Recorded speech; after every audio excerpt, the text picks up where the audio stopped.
good morning to you and welcome to Morning Express. My name is Trix Ingado. Today on the show, we take a look at what's making headlines locally and internationally and giving you an overview of what the biggest stories are on this day. But far from that, we shall also take a look at cybercrime, why this is something you need to worry about and all you need to know to stay safe, whether you are an individual or an owner of a business. But far from that.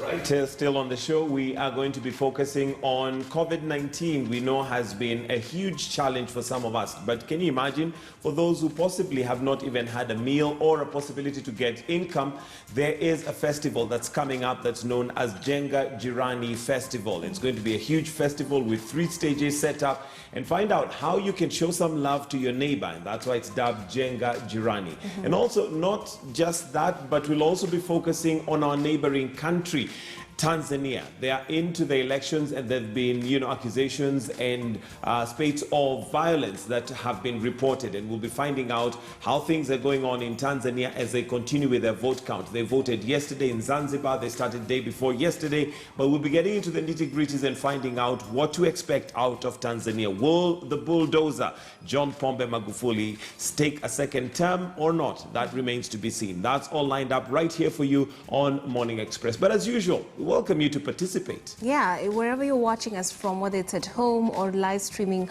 at the office, remember you can actually be a part of the show and the conversation. And today we'd like your take on whether you think the existing legal regime is effective in dealing with cybercrime in the country. Do you think the existing legal regime is effective in dealing with cybercrime? What has been your experience? I'm at Trix Ingado. Michael's at Michael G. Gitonga. The hashtag to use this morning is KTN Morning Express. So you're curious about your sentiments, your experiences. Tell us what you think could be done to make things even better as far as cybercrime is concerned. And speaking of Tanzania and them going to the ballot and all the situations that are surrounding the vote this year, let's take a look at some of the papers and see what is being reported from our neighbors to the south. And we start off with The Citizen this morning. It is focusing on that, of course, and the picture on the front page tells it all of the decision time for Tanzania. You can see there a pinky has been pictured there, indicating that this person has voted.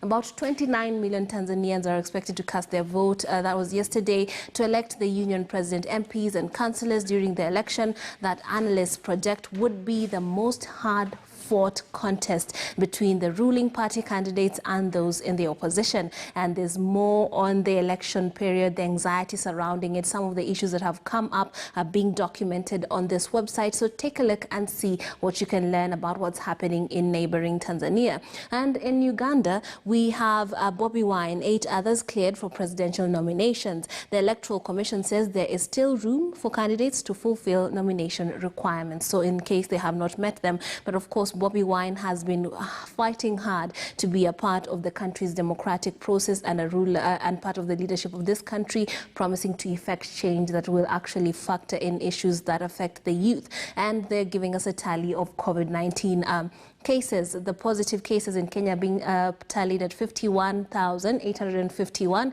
In Rwanda, 5,084. Uganda, 11,767. While Tanzania is at 509. Of course, this is a number that has stagnated since April this year. Let's move on to Rwanda. They are still focusing on what's happening in Tanzania. Tanzania poll, opposition alleges irregularities. Now, this is something that has been making headlines and causing a lot of concern, both locally and internationally. But far from that, you can take a look at some of those that website to find out what the concerns are. EAC flags off observer mission for those same polls. Of course, it is important to have non-partisan elements in the watching the process to see whether it is free and fair. And then Libyan asylum seekers begin to leave for other countries. Rwanda has been instrumental in aiding refugees and asylum seekers find better places to live and not find themselves in the hands of traffickers. So this is just an explanation on what's happening and their situation, particularly those who were ferried from Libya and brought to Rwanda to be helped in terms of finding a safe landing. So take a look at that and see what that very interesting story is about. The East African this morning is talking about the battle against drug trafficking and drug trade. We're told heroin bang from South Sudan, Uganda seized at JKIA. Of course, the smugglers were netted by security officials. Far from that, Rwanda's revenue from rare minerals drops by half. Not very good business news there. Tanzania poll, Tundu Lissu alleges irregularities. We've talked about that, and of course they're giving us a poll, or rather a tally of the COVID-19 cases as has been reported by individual countries. Now let's move on to Bloomberg and see what's making headlines this morning. They tell us Nigeria covering up army killing of protesters. Amnesty International has said. We were all shocked by the videos that came out on social media showing, point-blank murder, basically, by some of the armed forces and officials who were, using brutal force on protesters. So the Amnesty International has condemned this consistently, and now they're saying that the country is trying to cover up what those people did. And of course, the origin of these protests was that they were trying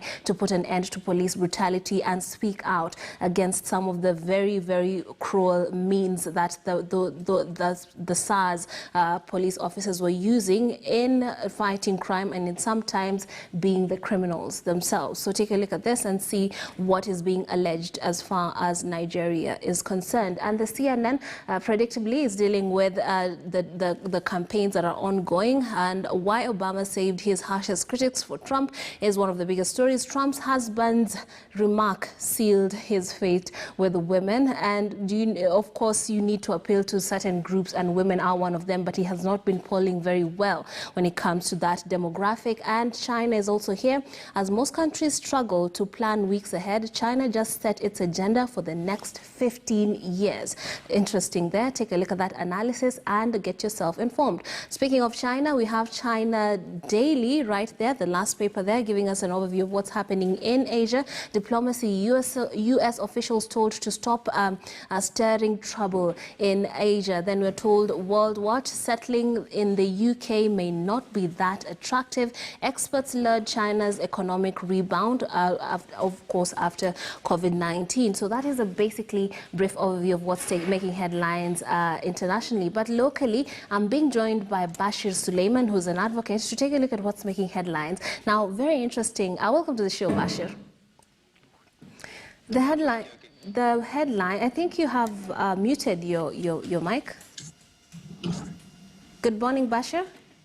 Good morning, Chicks. Okay. Thank you so much for having me. Yes. Now, let's kick this off with what is being termed the scramble for the BBI cake. This is according to the Standard. Everyone for themselves is what this article starts by saying. It's a season of horse trading as MPs, senators, governors, trade unionists and other interest groups hold meetings to push their agenda as search for consensus over the Building Bridges initiative gathers pace days after the president and ODM leader unveiled that report. And of course, the president is pictured there. What do you make of this? And this, I would imagine, is only natural after such a report is, presented to the people. Thank you so much, Chicks. I think this is what will shape the discussions in the public discourse going forward, because it's a very important issue that literally is on the lips of each and every Kenyan. But at the moment, what we have is this report or this document has so far attracted quite, considerable political goodwill. Yeah. So it is up to Kenyans now to understand the document for them to equally air their grievances. And Chicks, it's very important to mention this, that so far in Kenya, it is the media that is the source of information for the members of the public. Yeah. I assure you, a huge chunk of Kenyans have not even read the report. It is now a very important part on what the media is so far doing in educating Kenyans on what the report is actually about. Mm-hmm. I think going forward, what politicians are doing, they are horse trading, they are trading barbs at each other, because the whole idea and the whole point is what underlines or what underpins the entire report is an advantage to certain political class or political opportunities that come with either its passage or its rejection. So we expect to have a lot of dramatic reaction from the end of politicians. Yes, now given that everyone is scrambling and these are groups that have their own agenda and interests, when it comes to the people, who do you think they should be lending a listening ear to? You see, Tricks, the people should not be lending, and they should not just lend a listening ear to any party, but what the people should do is they should understand what this is about. Once they understand that, what underpins this, once they make their own decision, that is when they can go with a specific party. But for now, the people should just understand the report. They should know what they want. You know what has happened, Tricks, is Kenyans have been fed a myth that this report is a silver bullet that will cure all their ills. That may or may not be the position, but that will be dependent on how the end question that will be subjected to the referendum will be framed. The Constitution talks about a question or a suggestion. The end thing is how it will be framed. For now, it is still a report. What we will look at as Kenyans is once the final product is given to us, and that is when we shall make up our mind. For now, no party should just be followed. All parties should be listened to, but independent decisions should be made on the part of us as Kenyans.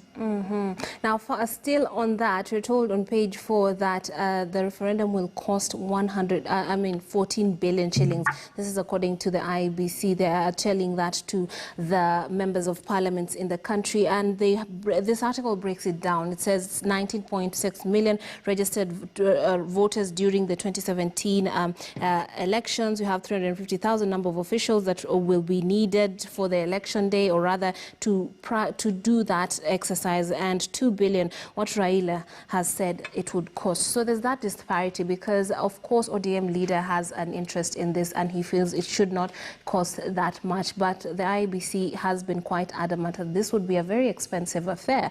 What do you make of that? I think what should happen is the Justice and Legal Affairs Committee should invite the members of the IEBC Commission, the commissioners, to explain and to give a breakdown of what the money will entail. You know, we do not need to forget that conducting a referendum of that magnitude is like a mini general election in our country.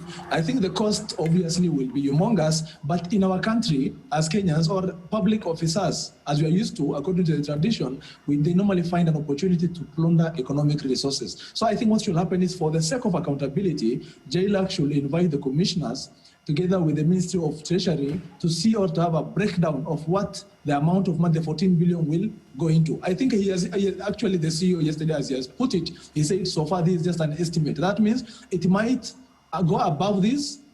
Who knows, it might even go to 16 billion or what. But what we need is value for the money. But again, on the flip side, Tricks, are we as a country, is our economy, can it cater for such an amount of expense? Noting that about 2 or 3 months ago, we could not even finance our counties. That's, I think, another question that we need to discuss and realize. Because right now, we are having very serious health issues in our country that need our attention. We are actually reeling from the first batch or from the first effects of Corona or COVID-19 pandemic. But right now where we are, the rightful question is, do we have the capability, do we have the capacity, do we have the ability as a country to cater for a 14 billion referendum issue?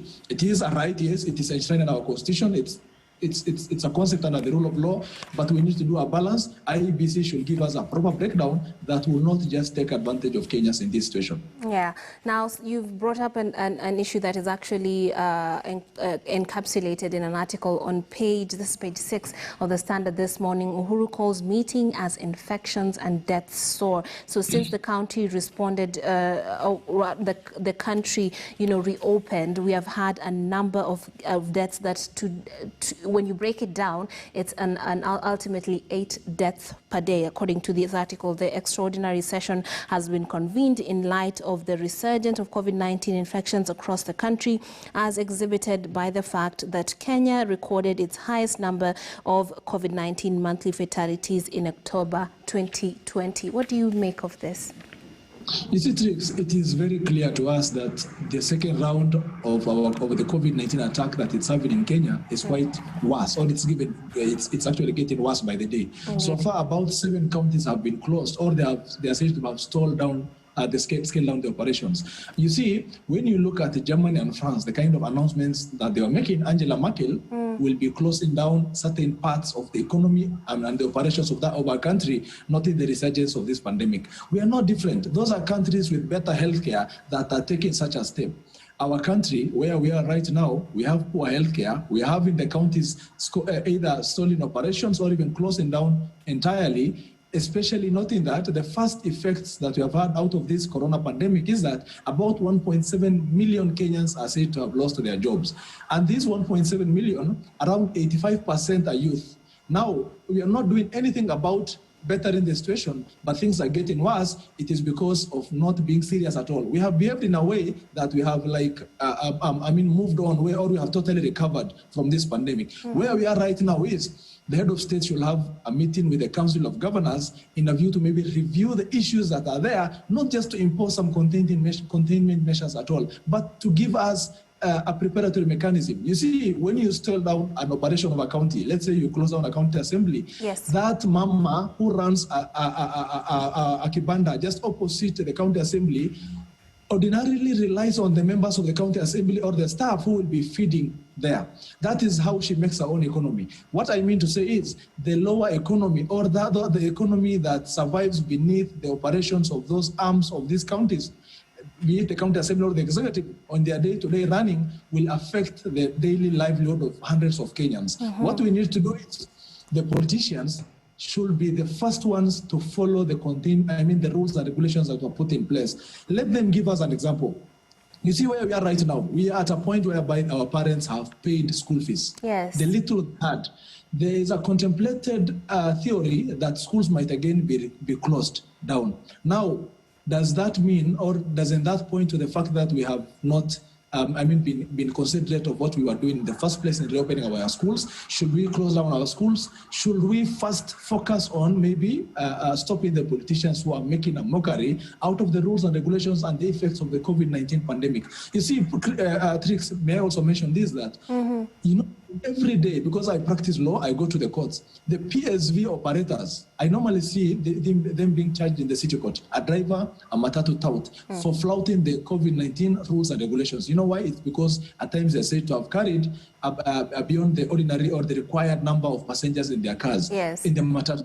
But on the flip side, what we have taking place in the public barazas of the politicians addressed to the members of the public is a different theory altogether. So I think we are having a selective application of the law. That is not the rightful thing. We should focus on our health. Look at France, the kind of containment measures they are now coming up. It is forced to close down certain parts of their country. So this is a reality. I think we need to be considerate of this, noting that we have lost 16 lives yesterday. Absolutely. And we are told on page 10 of the Daily Nation a similar thing, but of course they're painting a picture of why this is quite the dilemma for policymakers, because at the same time we have seen that it is not a luxury to just stay closed as far as the economy is concerned, but at the same time, what do you do when you have people that need to go out and make a living? So that would be, it seems like for policymakers, their work is cut out for them in figuring out how to make this happen. And yet, even internationally, we do not have clear examples of what exactly to do in these situations.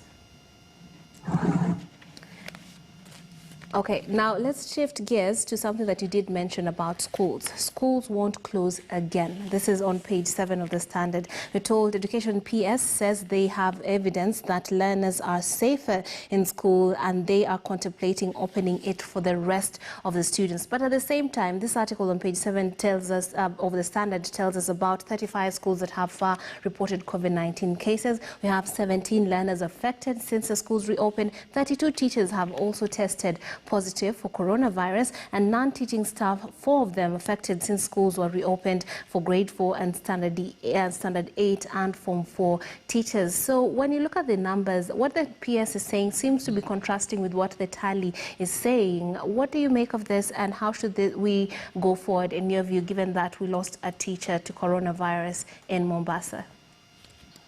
That is a very, very bad news, Trix, on the part of saying, or on the report that, yeah, indeed we have lost a teacher on this pandemic. You see, we should not wait. We should not just argue, should schools be closed or should they be closed? What the most important questions are, as a country, are we taking the precautionary measures that will protect the lives of our students and teachers? Indeed, that is not the case. losing a teacher already points to the fact that we are not exercising any precautionary measures, number one. Number two, we have seen reports of students being in class without face mask, without even sanitizers. They can't even afford that. You see, this is where the government of the day should come in with a view to alleviating these problems that are bedeviling the parents with respect to affording certain important necessities. Yes. If I give you an example, there's a school in Manchester that was reopened on 22nd of September. Yes. On the 25th of September, the school had to be closed down and all the students had to be put in a 14-day quarantine. You see, that is not the situation we would want to have in our country because we don't even have the healthcare facilities that will even attend to them. I think on the flip side, what we have had is the Ministry of Education that has been making very controversial remarks about schools reopening, schools closing down. What is the way forward is the Ministry of Education, the parliamentary committee, the National Assembly's Committee on Education has the oversight role over the Cabinet Secretary and the Principal Secretaries. One of the members of Parliament can move a question or can question the Cabinet Secretary and the PS on these issues. That is the kind of accountability we need. But what we have, our members of Parliament, unfortunately, and the senators are not focusing on this kind of very important legislative mechanisms or oversight role, but they are indeed focusing on other not so important political rhetorics or political questions. Yes. The members of Parliament are very powerful. They can summon the Cabinet Secretary of Education and the Principal Secretary and pose critical questions on the level of preparedness that we have. In fact, the Parliamentary Committee on Education can even recommend on the closure or on the schools, ongoing operationalization, but with important precautionary measure. It's equally noting that I'm actually looking at the story that's covered in the Standard. Part of the issues that have been written down or have been covered is that the ministry is now asking the parents to pay school fees. Parents don't even have the fees. Yes. They should be given a window to maybe get something. You see, when schools are being reopened, the parents are not even prepared.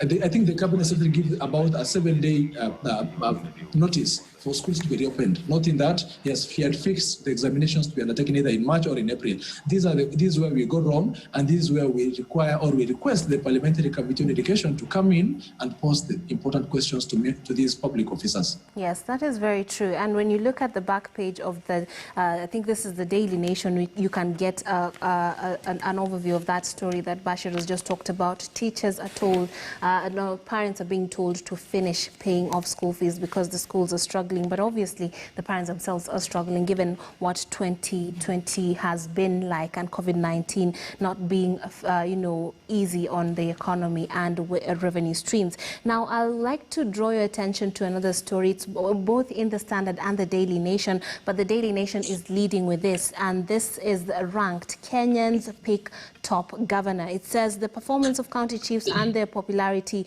with the electorate can be revealed. A new poll found that experience in office didn't count for much, even though the respondents rated the overall performance of all the devolved unit below par. Now, on page 4 and 5, you can see a whole list of that of the governors and who performed well. According to this particular list, Kakamega's Wycliffe Oparanya performed the best, and it goes down and gives us all the. He's followed by Salim Vuria, Kivuda Kibwana, Anyang Nyong'o, Alfred Mutua, Governor Lonyanga Po, Jackson Mandago, then Mudomi Njuki, Josephat Nyanok, and so on and so forth. What do you make of this, and do you think it's fair? And perhaps the parameters of these ratings, do you agree with them? It's very important that we, from time to time or occasionally, focus on our governor's scorecard, because yes. The guardians of devolution at the moment and service delivery to the lowest cadre mwananchi lies in the hands of our governors, because they are the CEOs of our counties, and the Constitution contemplates when it talks about devolution in getting services to the farthest person who is in the villages. So I think, looking at the kind of report that we have right now, congratulations to all those who are now on the front pages and those who have done so well, such as the COG chair. But again, may I just bring to your attention that the lowest or the last so-called performing ones are again coming from the marginalized counties and the worst of the worst counties. I think what we need to do is, when you look at that, at the ratings or on those specific listed counties, maybe I can see Wajir, Isiolo, and Tana River. These are already the marginalized counties. Yes. This is a challenge those governors to up their games, because what we have right now is there are counties that are already suffering. These are the governors that are supposed to have upped their game. When we see Mudhomi Njuki, Salim Mvurya, and Wycliffe Oparanya who are on the top list of the performance of the governors, these are counties that are by far better than counties such as Garissa, Wajir, and Mandera, and Isiolo, and Tana River. This is a very coverage, I think, on the part of the media and on the part of the poll inquirers. But I think, as a lawyer, I've seen a number of times, a county governor calls you, he will want to challenge a certain institution that has made a report. I think this should not be taken in a very negative way. It should in fact be taken in a very positive way, in the sense that any governor who has been listed down there should sit down and see, where did I go wrong? Where is it that my colleague who is at the top there, how is he getting it right? What can I do to maybe improve the service delivery on my end? I think that is how we should look at it. That's how the county bosses should look at it in a very positive sense. Absolutely. And as we conclude, I'd like us to concentrate on this story, because we'll be having a bit of a discussion on that later on towards the end of the show. Tanzania votes in election rocked by violence and fears. And the Standard is telling us about the internet shutdown in that country as the Tanzanians go to the poll. What do you make of this developing story, and perhaps what does it speak to in terms of democracy in the region? Citrix, there's a book that's called Violence in the African Elections that was published by I think the Nordic African Institute. It focuses on how elections take place in Africa and the occasional day-to-day violence that follow those elections. In that book, the kind of recommendations it makes are some of the recommendations that are captured in our BBI report, honestly, such as how to counter the winner-take-all situation that we're having. Just to give you a comparison, what is happening in Tanzania, Tundu Lissu and his supporters know that in the event Magufuli, for instance, is declared the winner, it will not matter the number of votes Tundu Lissu might have bagged at the end of the day. It is Magufuli who will take up the reign, and he is the one who will solely run the country for another considerable number of years. So when we look at the kind of recommendations that are made in such a book, it goes to it sort of discusses and align or the issues that underpin our violence. You see, I had a look at a report that's called the Freedom of Expression in the East African region. Tanzania is the lowest performing country with respect to advocating or putting in place mechanisms on issues to do with the freedom of expression. Yesterday, there was internet shutdown and general censorship. Ordinarily or occasionally during elections in Tanzania, journalists are arrested. Media houses actually a number of times frustrated or even punished. This is a country whose justice system is not as nurtured as our country in Kenya, because in Kenya the kind of democratic regime and the rule of law, the way we appreciate it, is different from a country such as Tanzania that is not doing so much in the democratic space and the rule of law. We have seen a number of times yesterday of the opposition leader or of the Chadema party leader who has been complaining about violence that has been met on his supporters and his agents and all that. What will happen is the East African community under the EAC bloc is a bloc that focuses on a number of things economically and monetary issues. These are countries that need each other. For instance, as Kenya, I think Tanzania is one of our main exporters. So we really need Tanzania for it to flourish. We need to come in and see how we can help, maybe in the event we see a looming violence or a problem that's happening. We have international observers who are there, and what is important is that we await their position on this. The position of the international observers at the end of the day will equally matter, because they're on the ground and they are deemed to be impartial in the kind of suggestions they're going to make at the end of the day. But I think what is happening is a very bad example on the part of Magufuli to be cracking down the whip, to be censoring, to be closing down or shutting down the internet. The internet and the media space at all times should not be limited. Even when you look at the Tanzanian constitution, that democratic space or that right to media freedom and freedom of expression is so elaborate in their constitution, only that the Tanzanians, I think, to the regime, it might not matter as such, and even noting that the Inspector General of Police there might not be as independent in terms of decision making compared to some other countries. So I think it's a very bad example, and the East African community as a bloc and the African region as a region or as a bloc equally should come in and see what is going on there with a view to maybe avoiding any looming violence, because we do not have to wait, or they don't have to wait for violence or people to lose lives for them to come in. Indeed, very well said. Bashir Suleiman is an advocate and a regular analyst here on this show. Thank you so much for being a part of Press Review. Coming up next is an interview on Jenga Jirani, an initiative that advocates for helping one another during this difficult COVID-19 time. Michael Gitongo shall be doing that. Remember to be a part of the conversation. You can get on Twitter, tag us with your comments on hashtag KTN Morning Express. I'm at Trix Ngado. Michael is at Michael Gigitonga. Let's take a break. We shall be right back.